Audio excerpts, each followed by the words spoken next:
Hey guys, this is Jessica of Jessica Lynn Original, and today I thought it would be fun to try and use a stencil from a pumpkin. So at Halloween time we will go out online, find a bunch of free stencils, download them, and then we'll put them on our pumpkins.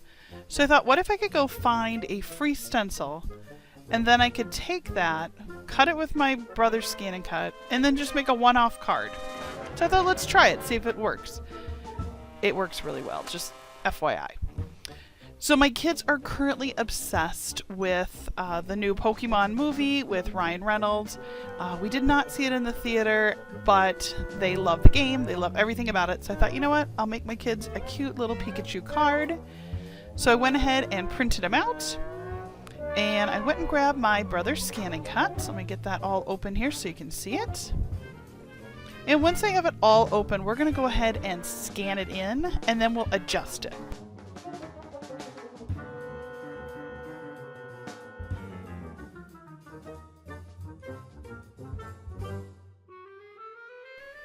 Now, I have used my brother's scan and cut a lot. It is one of my favorite tools.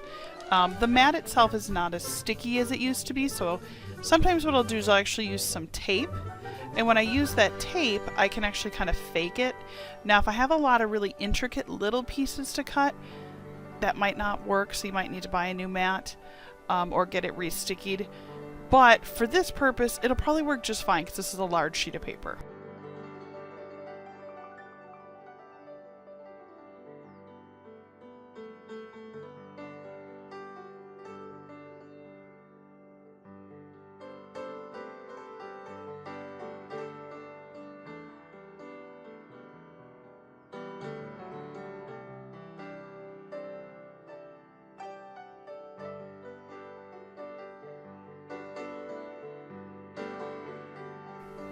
From there, I'm going to go ahead and I'm going to scan it to cut data, and I'm going to change it to black and white. Now, I know the background paper was printed on as like a pink color, but I still want it black and white. Now, look what happened. Oh no, my tape didn't hold. I couldn't stop laughing. I'm like, I have to leave that in for you guys. So obviously the tape was not large enough to hold it, so that was kind of dumb on my part, but I'm going to go get a little larger piece of tape. There. Now it's not going anywhere. Now, we're not going to be cutting this sheet of paper. All we're going to be doing is scanning it. So I just want to get a nice clean scan. Think about like if you're going to put it on your printer scanner, same kind of thing. Just running it right through. We're going to actually be creating our cut template. So if you use die cuts, it's the same kind of thing. You're creating your die cut, if you will. So let's go ahead and let it recognize that. And while we're doing that, I'll just get rid of this little scanned template. Now, it might take a few moments for it to recognize the full file because it's going to read the whole thing. It's going to find all your cut lines, and it might take a few moments.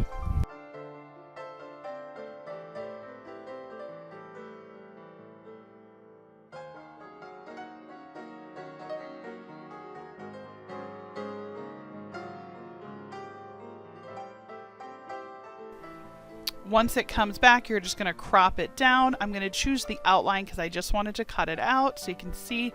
I don't want to get his foot cut off, so I'm just going to scroll down just a little bit. And that looks pretty darn good. So I think we can go ahead and save it. I'm going to save it to the little brother scan and cut memory bank.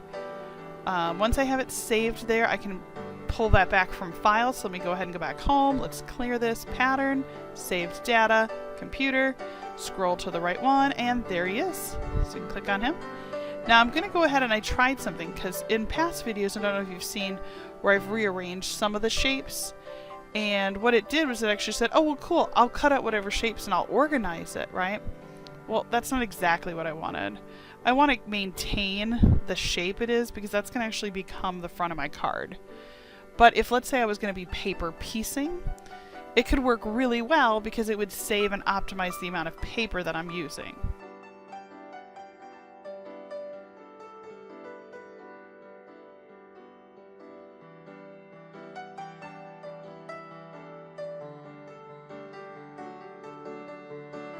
And right there you can see how it made all the shapes go all messed up? Don't want that. I'm going to cut it as it is. I want it to have the integrity that I created it with. So we're going to go ahead and we're going to start cutting. And you can see, I'm just going to scroll over so you can see a little bit better. I have everything optimized, the blade, the paper, the whole bit, so it's going to cut this out. Now, I just wish that I could run a pumpkin underneath this, just like I do at Halloween when I hand cut it out. I think that would be awesome. It would save me a ton of time, and look at how clean the lines would be. But obviously I can't. So just being able to do it this way, it's really cool. It kind of opens my ideas to all of the pumpkin carving shapes that are out there. I think that's such a fun and interesting idea. I want to make some really spooky ones now.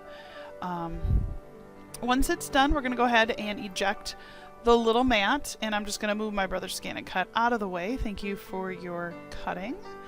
Alright, and we're going to rip off that tape. Now again, this tape, it doesn't really stick to paper all that much. I mean, it did a little bit, but it's not too bad. It comes off pretty easily. It reminds me a lot of like masking tape. So when I go ahead and peel it, I can kind of see him. There he is. Fingers crossed, right? Alright, here he comes. Oh my goodness, look at how cute he is. Oh my god, that is so... Oh, I even like the reverse. But I don't need the reverse, so we're going to go ahead and just scrape all this up. I highly encourage that you do that right away. I have had mats in the past where they're almost too sticky. Now this one is not the case.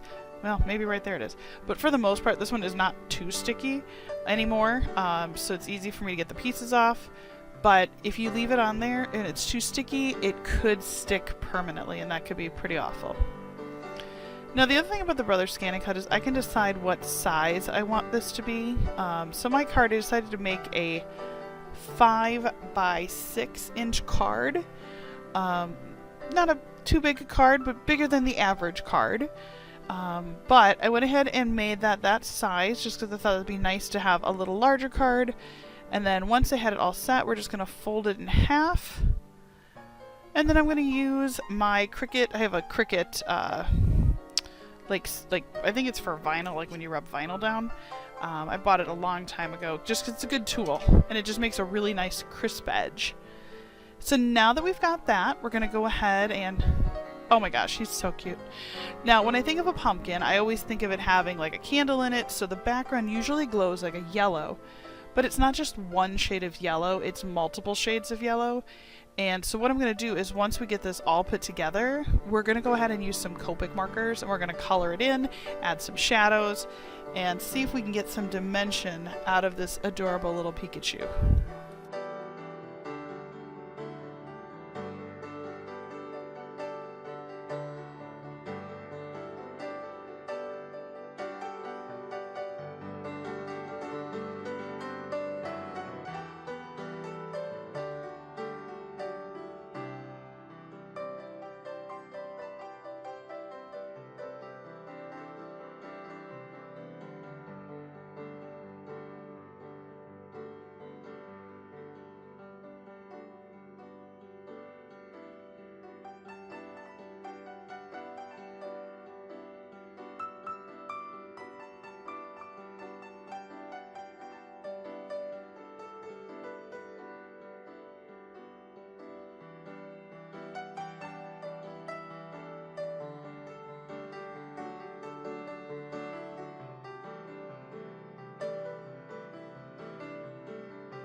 We're going to go ahead and add a little bit of glue so we can add the yellow, almost like the glow from within the pumpkin.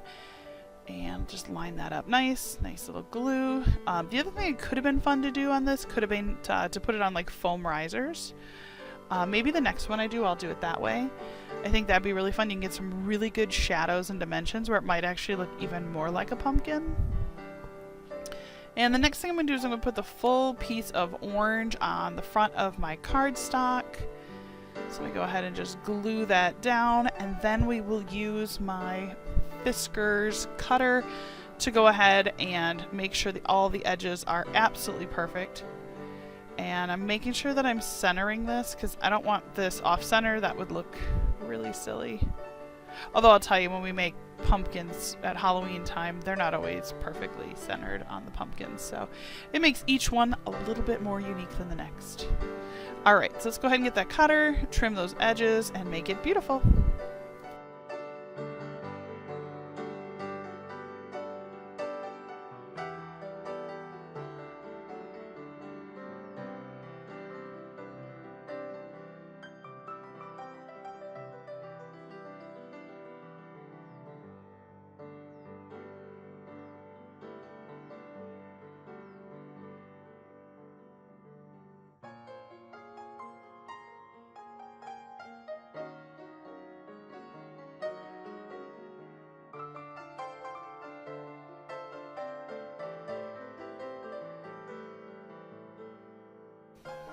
Now that we've got it all set, we're going to go ahead and take those Copic markers, and I'm going to use them to build in some shadows and highlights.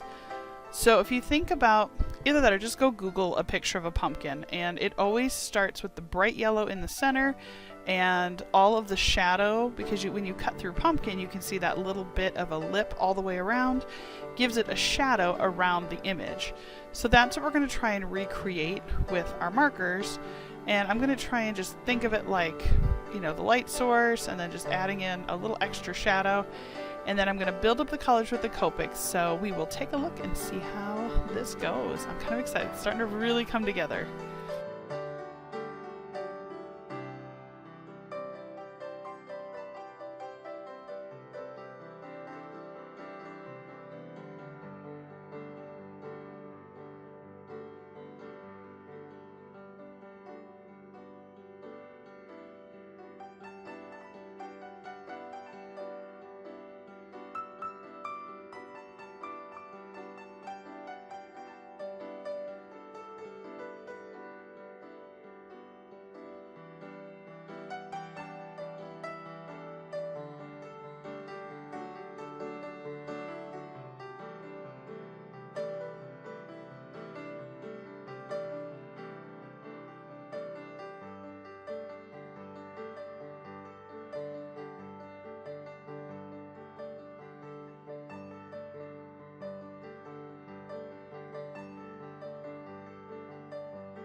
I thought just to add a little bit more fun, I would come back in with an orange that was very close to the cardstock that I picked and just kind of shadow it in like a pumpkin.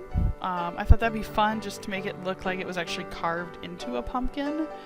I really like the way this looks, and I did it in 2 different colors of orange, and by layering it, you see it just a little bit, but not too much. And if you've watched my channel before, you know that I am a fan of the big, thick black line. I pretty much draw on that on everything, and it took everything I had for me not to, you know, trace this with a big, black, heavy line. I tried to just keep it natural and sort of pumpkin feeling. I really wanted it to feel like you just carved it out of a pumpkin, and Don't forget to sign your cards. I really encourage that. I love it when I get cards that are signed because I know that it's handmade, and handmade cards always mean the world to me. I think they're just fun and beautiful, and I love that. So the cardstock that I used wasn't nearly as thick as I had hoped. It was a lighter weight, so I was kind of disappointed in that. So I decided I was going to go ahead and cut. I still had some of the yellow left from the pumpkin, so I'm going to go ahead and just toss that inside so that there's a little more thickness. So like if you're going to send this card and you want to write a message, you could just write it on the really pretty yellow, which I thought then it kind of is like you open the pumpkin up and that's all yellow inside. And then I think what I'm going to do is, you know me and my black lines, I'm just going to use my pen. Boop, there it is. Yes! Alright, satisfaction for me. Big black lines. I don't know, it's an animator thing. When I was younger, I always wanted to be an animator. And so, if you ever look, they draw with super big, heavy hands. Not all of them, but the ones I always liked. So I'm just going to add a little pumpkin inside. And this is maybe a Project Runway moment. You know, when over embellished, should I have stopped? Maybe. I just thought, you know what? I love drawing pumpkins, so we'll just add another little guy right inside, and we'll... Yeah, I think we'll color him too, because he looks weird, just black and white, so... I'll just grab the Copics I was using, and we'll just toss a little color on the inside of the card. Yeah, I think this is going to look so cute. Yeah, so, I mean, think about it. Now, if there are other silhouettes that you've used, how fun is that? You know, you could cut some of those out, use them for cards, use them for invitations, maybe hang them up on your wall, cut them really large. That would be really fun too. It's like a really scary face and cut that out and tape it up on your wall at Halloween or something. That wouldn't scare the neighbor kids or anything. I'm just adding another tony yellow, and then we're going to add some brown for the stem, a little bit of green. Let's go ahead and get that on. And then let's find the green, and with the greens I'm going to do a two-tone of G07, and then my favorite, which is the YG25, which is like a really light green. I am a candy apple green girl. That is my favorite color.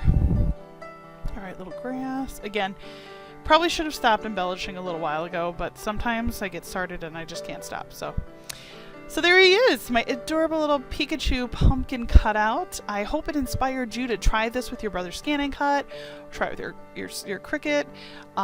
Anyway, my name is Jessica Lynn. I am the owner of Jessica Lynn Original, and this is my YouTube channel, and it means the world to me that you've decided to come and watch this video. If you enjoy what we're doing, be sure to subscribe. If you are returning, it means a lot to me, and I thank you guys so much. Have a great night.